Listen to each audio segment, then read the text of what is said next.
Ребят, всем здравствуйте! Днем ранее случилась беда с одной орхидеей. Конечно, моя в том вина, что именно произошла такая ситуация.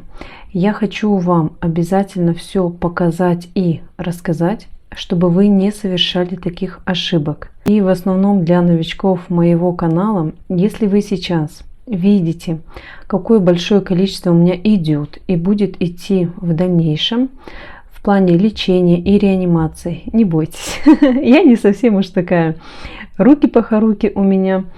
Это просто очень много орхидей, которые приходили ко мне на продажу, и по различным причинам они начали болеть. Сейчас я их восстанавливаю. Конечно, если бы вне камеры и вообще вне канала, я бы их все в один день собрала, все их пролечила и давно бы их уже восстановила. Но, соответственно, то дела домашние, то необходимо это все записать на камеру. И поэтому все это затягивается. Давайте сейчас я вам покажу орхидейку, которая очень и очень сильно пострадала.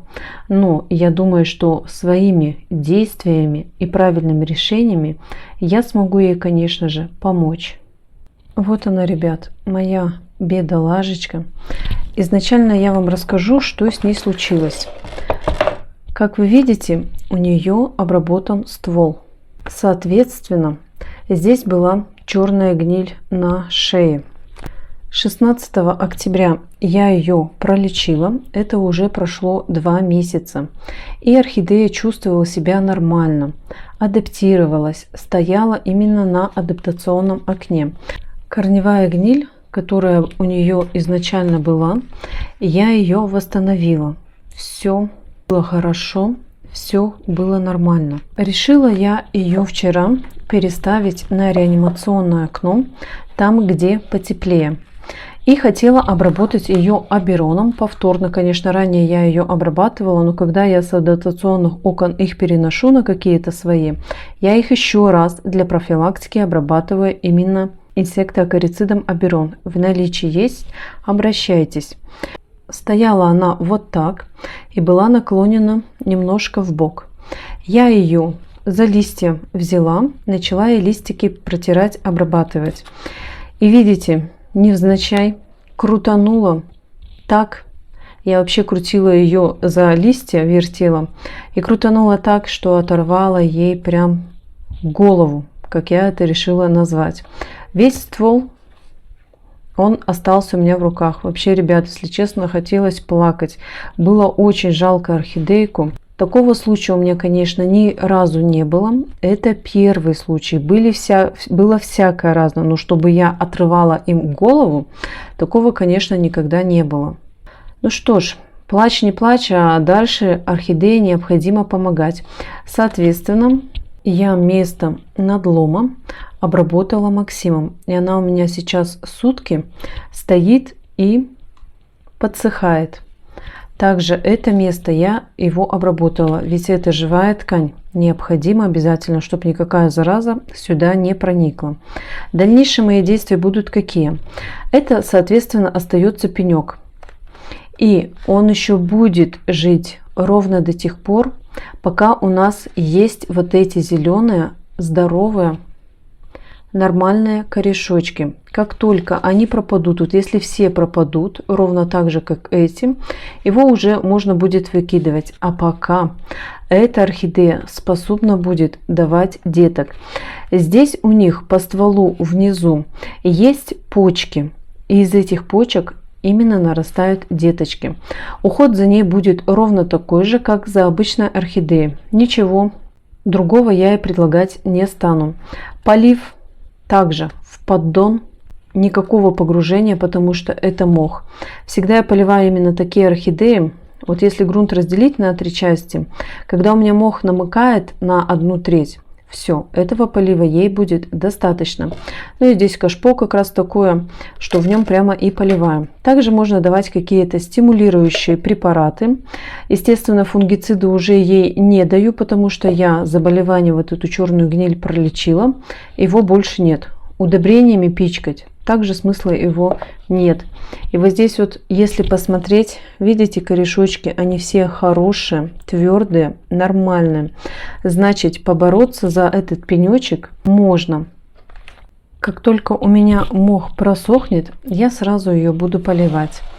Но эта орхидея, также она является не безжизненной. У меня очень много именно таких орхидей, которые остаются полностью без корневой системы. У меня есть большой опыт в наращивании корневой системы с нуля именно вот таким методом.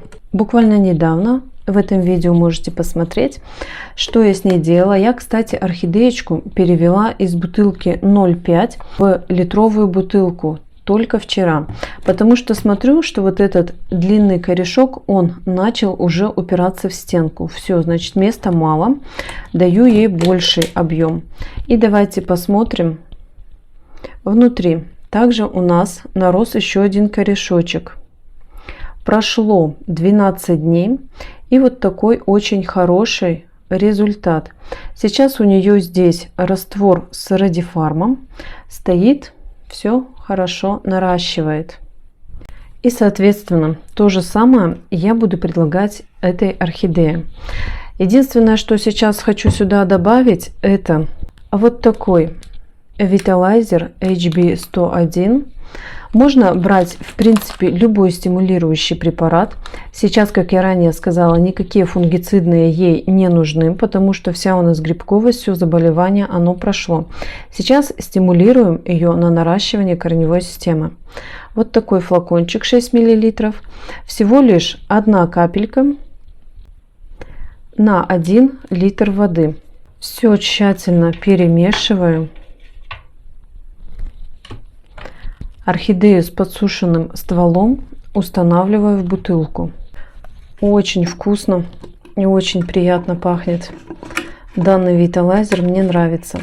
Конечно, у орхидейки листья, они немного распахнуты в сторону, и тургор у нее хороший, потому что все было бы хорошо, ребят, если бы не я со своими руками, пахоруками. Хотела видео вообще назвать по-другому. Муж сказал, не вздумай, а то людей напугаешь. И также, если сейчас получится, но скорее всего нет. Она начинает упираться, видите, падает в сторону, и все, потому что листья-то они у нее в сторону расклешенные.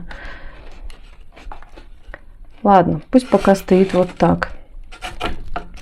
Именно прислоняется к стенке. Обычно я так не делаю. Обычно устанавливаю, чтобы именно сам ствол, он находился посередине и не мешал росту корневой системы. И наливаю сюда приготовленный Vitalizer. Остатки, конечно, можно предложить каким-то другим реанимационным больным орхидеям. Воды, друзья, можете наливать вообще сколько угодно. Главное, и лишь бы вам не намочить вот этот ствол. Видите, у меня воды вышло вот так. Можете так налить всякого, да вообще всяко разно, сколько хотите.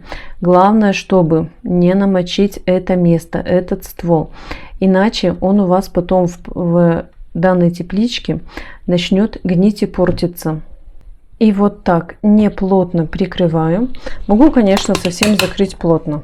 Мне бутылка позволяет, но если я это сделаю, то орхидея может здесь задохнуться. Все равно воздух, он должен отсюда выходить. Делаю небольшие вот такие отверстия, и этого будет достаточно. Конечно, ребят, будет не к месту сказано, как из одной орхидеи получить 2 орхидеи. А вот так вот возможно это сделать. Видит Бог, я не хотела. Но получилось так, как получилось. Поэтому, если вдруг у вас остаются вот такие орхидеи, вообще с тонюсенькими стволами, конечно, видите, вот даже сейчас беру ее за лист.